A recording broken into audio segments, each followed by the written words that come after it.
यंदा आषाढी वारी विक्रमी भरणार आहे। अशा वेळेला सर्वात जास्त ताण हा पोलीस प्रशासनावर असतो।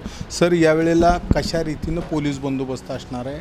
मोठ्या संख्येने भाविक आषाढी वारीच्या बंदोबस्ताचं आमचं नियोजन पूर्ण झालेलं आहे। यावेळच्या बंदोबस्तामध्ये माझ्यासह 4 ॲडिशनल SP, 24 DYSP आणि एकूण 386 अधिकारी, 4700 अंमलदार आणि 2850 होमगार्ड, त्याचप्रमाणे 4 SRPFची कंपनी यांचा या बंदोबस्तामध्ये समावेश असणार असून हा बंदोबस्ताचं पूर्ण नियोजन झालेलं आहे।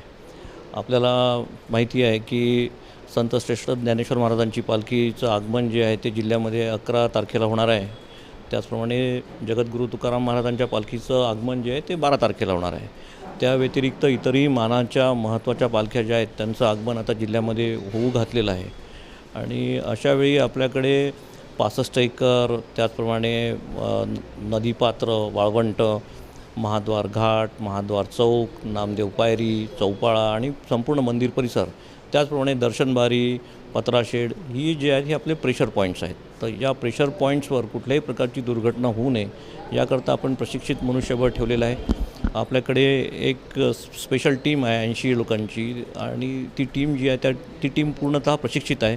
नुकतंच आपण या टीमचं 2 दिवसांचं प्रशिक्षणसुद्धा घेतलेलं आहे आणि आमचा हा प्रयत्न राहणार आहे की यावेळी मागच्या वेळीप्रमाणेच वारकऱ्यांना अतिशय चांगला अनुभव यावा आणि वारी त्यांची जी आहे ही सुखरूपपणे त्यांची पार पाडावी। तर यावेळेला मुख्यमंत्र्यांची पूजा होऊ नये म्हणून धनगर समाज काही राज्यभरातनं चालत यायला लागलेला आहे।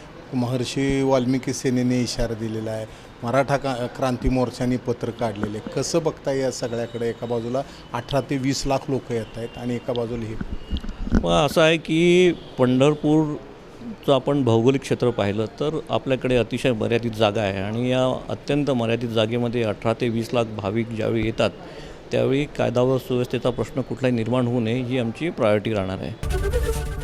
ABP माझा, उघडा डोळे बघा नीट।